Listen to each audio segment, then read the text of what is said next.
తాకట్టులో ఉన్న బంగారాన్ని విడిపించి ఆ రోజు ఆన్లైన్ రేటుకే మేము కొంటాం. Sharma gold company. నమస్తే, వెల్కమ్ టు సుమన్ టీవీ. నేను గిరిజ. సాధారణంగా సంవత్సరం మారుతుందన్నా లేదంటే ఉగాది వస్తుందన్నా, అదే కాకుండా ప్రతి నెల కూడా మన జాతకం ఏ విధంగా ఉంటుంది అంటే మనం అనుకున్న పనులు జరుగుతాయా లేదా, ఏదైనా విషయాలలో కొంచెం వెనకడుగు వేయాలా లేదంటే ముందడుగు వేయాలా అని సో ఖచ్చితంగా జ్యోతిష్యాన్ని మన రాశి ప్రకారంగా మనం చెక్ చేసుకుంటూ ఉంటాం. అది కామన్. అయితే మనకి ఇక్కడ వచ్చేసి మామూలుగా మనం చాంద్రమానం ప్రకారం మన జ్యోతిష్యం వాళ్ళు చెప్తూ ఉంటారు జ్యోతిష్యులు, మనం ఆ జ్యోతిష్యాన్ని చూస్తూ ఉంటాం. అయితే కేరళ వాళ్ళైతే మాత్రం సూర్యమానాన్ని పాటిస్తారు. సో సూర్యమానం ప్రకారం కేరళ నాడి జ్యోతిష్యం ప్రకారం ఈ 2025 ఆంగ్ల సంవత్సరంలో ద్వాదశ రాశుల వారి ఫలితాలు ఏ విధంగా ఉండబోతున్నాయో తెలియచేయడానికి ప్రముఖ ఆధ్యాత్మికవేత్త జ్యోతిష్య పండితులు గురుస్వామి రాజన్ నంబోద్రి గురువు గారు ఉన్నారు. వారితో మాట్లాడి మరి రాశి ఫలితాలు ఎలా ఉన్నాయో తెలుసుకునే ప్రయత్నం చేద్దాం. గురువు గారు నమస్కారం. నమస్కారం అమ్మా. కేరళ నాడి జ్యోతిష్యం ప్రకారం ఈ 2025 ఆంగ్ల నూతన సంవత్సరంలో భాగంగా వృషభ రాశి వారికి ఏ విధంగా ఉండబోతోంది గురువు గారు తెలియజేస్తారా? తప్పకుండా అమ్మా. ముందుగా సింహగణపతి దేవతోప్యానమ్మా. చూసేవంటి వీక్షబంధుకి నమస్కారం. అందరికీ మంచి జరగాలి. కేరళ నాడి శాస్త్రం ప్రకారంగా వృషభ రాశి వారికి 3 నష్టము 9 లాభం కనపడుతుంది. ఏమండి? సో విధి విధానం చూసుకుంటేటప్పటికి కూడా ఆరోగ్యం క్షీణించేటప్పుడు కొద్దిగా క్షీణ దోషము, అంటే కేతు క్షీణంగా ఉన్నాడు కాబట్టి క్షీణ దోషము అంటే జలదోషం లాంటివి అలాంటివి రావటం జరుగుతూ ఉంటుంది. దగ్గు రంపు అలాంటివన్నీ కూడా జరుగుతుంటాయి కాబట్టి కొన్నిటికి జాగ్రత్త వహించవలసి వస్తుంది. కొన్ని ఏంటంటే కొన్ని రకాలమైనటువంటి జబ్బులు కూడా అనుకోవడానికి అవకాశం ఉంటుంది కాబట్టి దానికి వహించవలసి వస్తుంది. మనీ మ్యాటర్కి వచ్చేటప్పటికి వృషభ రాశి వాళ్ళకి చాలా చక్కగా ఉంది. ఆరోగ్య పట్టగా కొద్దిగా శ్రద్ధ తీసుకుంటే సరిపోతుంది. మనీ మ్యాటర్ చూసుకుంటే మాత్రం చాలా చక్కని అద్భుతమైనటువంటి ఒక వైబ్రేషన్స్తో అద్భుతమైనటువంటి ఒక కైంగర్యంతో కనబడుతుంది. అంటే పూర్వీకుల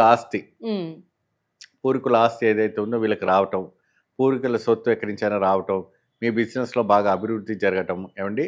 మరి తర్వాత మీరు అనుకున్నవంటి ఏదైనా కార్యక్రమం ఉన్నప్పటికి కూడా ఈ యొక్క సూర్యమాసంలో వచ్చేవంటి ఒక కైంగర్యంలో అంటే మన నాడి శాస్త్రం ప్రకారంగా మీకు అద్భుతమైనటువంటి యోగదాయకం కనపడతా ఉంది. ఆ తిథి వారాలు కానీ నక్షత్రాలు కానీ అవన్నీ కూడా చాలా చక్కగా మీకు 3 విధానమైనటువంటి యోగదాయకం అని కనపడుతుంది. ఓకే గురువుగారు, మరి విద్యార్థులకి ఏ విధంగా ఉండబోతుంది, అలాగే ఉద్యోగం చేసుకునే ఉద్యోగస్తులకి అన్ని రంగాల వారికి ఏ విధంగా ఉంటుందంటారు? విద్యార్థులకి ఇప్పుడంతా కూడా చదువుతున్నారు కాబట్టి వారు కూడా కేరళ నాడి శాస్త్ర ప్రకారంగా చాలా అద్భుతమైనటువంటి వైబ్రేషన్స్ రావడానికి అవకాశం కనపడుతుంది. వాళ్ళు ఉన్నవంటి ఒక సోమరిపోతనం కావచ్చు, ఇంకా ఎటువంటిదైనా కూడా కాస్త విధానమైనటువంటి పూజ ఒకటి చేయాలి. ఆ పూజ ఏంటంటే మనకి సరస్వతి ఆకు అని దొరుకుతూ ఉంటుంది. ఆ సరస్వతి ఆకు చాలా వరకు మార్కెట్లో మీకు అవైలబుల్ ఉంటుంది. ఆ సరస్వతి ఆకుని కాస్త చూర్ణం లాగా చేసి కాస్త మొద్దుగా మారిన వంటి పిల్లలు కానీ ఎవరికైనా కూడా వాళ్ళు చక్కగా తేనెలో కలిపేసి వాళ్ళకి నాలుక పైన రాయటము, నెత్తి మీద రాయటము అలాంటివి చేసి చాలా అద్భుతమైనటువంటి జ్ఞాపక శక్తి అంటే అభివృద్ధి రావడానికి మాత్రం మంచి అవకాశం కనపడుతూ ఉంటుంది. సో ఇటువంటి ప్రక్రియలు కూడా విద్యార్థులకు చేస్తుంటే కూడా చాలా చక్కని రావడానికి ఆస్కారం కనపడుతుంది. క్రమ తప్పకుండా ఇది ఎప్పుడెప్పుడు చేయాలి? ప్రతి బుధవారము లేదా ప్రతి మంగళవారము లేదా ప్రతి ఆదివారం రోజున చేయాలి. గురు శుక్ర శనివారాల్లో చేయకూడదు. సో ఇటువంటి కొన్ని వారాలు ఉన్నాయి ఏమా. గురువారాలు కానీ శుక్రవారం కానీ శనివారం కానీ చేయకూడదు. మంగళవారం సోమవారం బుధవారము ఆదివారం మాత్రం చేసుకోవచ్చు. ఈ రోజుల్లో చేసుకుంటే చాలా చక్కని ఫలితాలు రావడానికి ఆస్కారం కనపడుతుంది. ఉద్యోగులకు బదిలీ కావటం, ఉద్యోగులకి 25వ సంవత్సరంలో బదిలీ అంటే మంచి పొజిషన్లో రావడానికి, మంచి పీక్ అయిన పొజిషన్లో వెళ్ళడానికి, ఒక అద్భుతమైన ఒక వైబ్రేషన్స్లో వెళ్ళడానికి మంచి ఛాన్సెస్ ఉండడానికి కనపడుతూ ఉంటుందమ్మా. ఓకే గురువు గారు, మరి అంటే ఆరోగ్య పరిస్థితి ఈ వృషభ రాశి వారికి ఏ విధంగా ఉంటుంది, అలాగే ఎలా అంటే ఏ దేవుణ్ణి ఆరాధించాలి, అలాగే ఏదైనా దేవాలయానికి వెళ్తే మంచిది అంటారా? చాలా చక్కటి ప్రశ్న. వృషభ రాశి వాళ్ళు ఎక్కువ శాతము ఏంటంటే మనకు కనిపించేవంటి ఒక దైవం, ఇష్టదైవమైన శివుడు, మన దక్షిణామూర్తి శివుని పూజించడం, దక్షిణామూర్తి ఒక పటాన్ని దర్శించడం, ఇంట్లో దక్షిణామూర్తిని పటం పెట్టుకొని స్వామివారికి విశేషమైన వంటి ఒక దీపార్థన పెట్టుకొని పూజించుకుంటే ధనము, ధైర్యము, విజయము, ఆరోగ్యము, ఐశ్వర్యము ఇవంతా కూడా సంవత్సరం పొడుగునా కూడా బాగా అద్భుతంగా వాళ్ళకి కలిగవచ్చేటట్టు చేస్తుంది.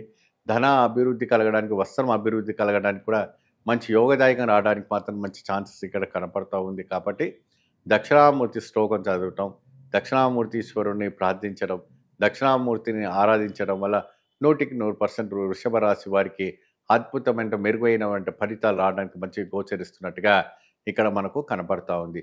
పోతే వీళ్ళకి కాస్త ఏ చేతినిచ్చైనా డబ్బులు మీరు ఇచ్చారంటే అది ఇంటికి తిరిగి రాకపోవటం అన్నీ కూడా జరుగుతూ ఉంటుంది. కాబట్టి దానికోసం విశ్రామం కావాల్సిన ఒక కైంగర్యం తీసుకొని చేసుకుంటే చాలా అద్భుతమైన ఒక ఫలితాలు రావడానికి ఆస్కారం కనపడుతూ ఉంటుంది.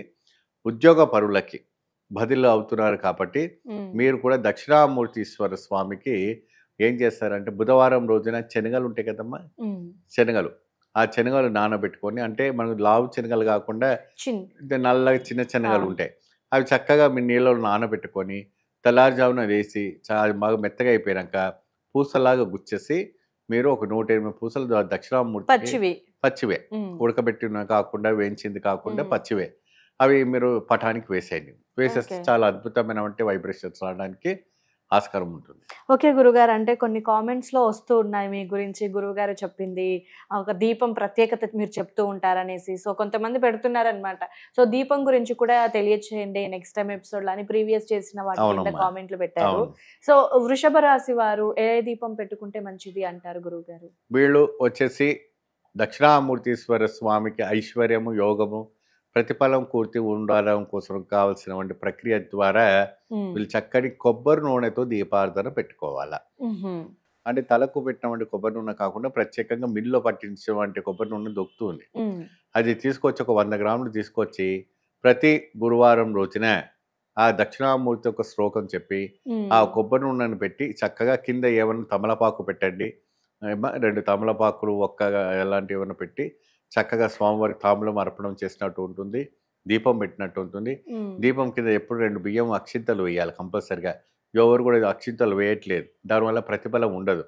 అన్నపూర్ణి అనేది కంపల్సరిగా దీపం కింద ఉండాలి. అంటే నిత్య దీపారాధనలో కూడా అలా చేయాలంట. అలా చేస్తే కూడా చాలా మంచిది.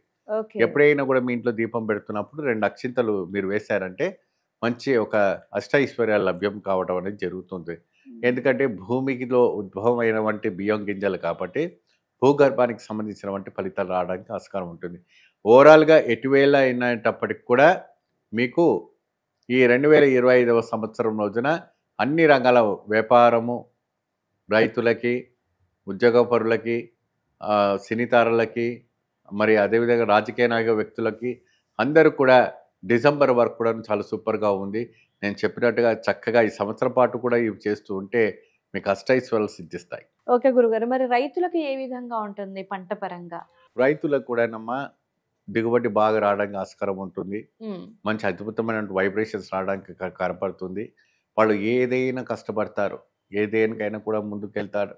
అంత మాదిరి రైతుకి వాళ్ళకి సుఖ సంతోషం ఇవ్వడం కోసం చేసేవాటి కృషి ఫలితమే ఈ యొక్క ప్రక్రియ. సో ఈ యొక్క సంవత్సరంలో ఇలాంటి పోయిన సంవత్సరంలో నష్టము పోయినప్పటికీ ఈ సంవత్సరం మంచి దిగుబడి రావడానికి మంచి ఆస్కారం కనబడుతుంది. ఆలోచించి దిగుబడి ఉన్న పాడి పంట వేసుకుంటే ఫలితం లభిస్తుంది. ఓకే గురుగారు, మరి దక్షిణామూర్తి అని అన్నారు కదా, సో అంటే మనకు దక్షిణామూర్తి గుడి అనేది అన్ని చోట్ల అందరికి అవైలబుల్ గా ఉంటుంది కాబట్టి మరి అలాంటప్పుడు ఇంట్లో పటం పెట్టుకొని చేసుకోవచ్చు అంటారు, లేదంటే వేరే ఏదైనా? ఇప్పుడు ఇంట్లో పటం ఉందంటే మీకు ఉత్తరం నుండి దక్షిణాముఖానికి చూసేవాడి పటాన్ని పెట్టుకొని పూజ చేసుకోవాలమ్మా. లేని పక్షాన శివాలయానికి వెళ్ళండి.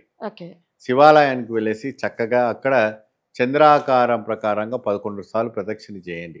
చంద్రాకారము వంక తిరిగి అంటే చంద్రవంకర రూపంగా చేసి చివరిన నంది చెవులో మీ యొక్క కోరిక ఏదైతే ఉందో అది చెప్పేసి ఆ స్వామి యొక్క పాదాలకు నమస్కారాలు చేసుకొని రండి.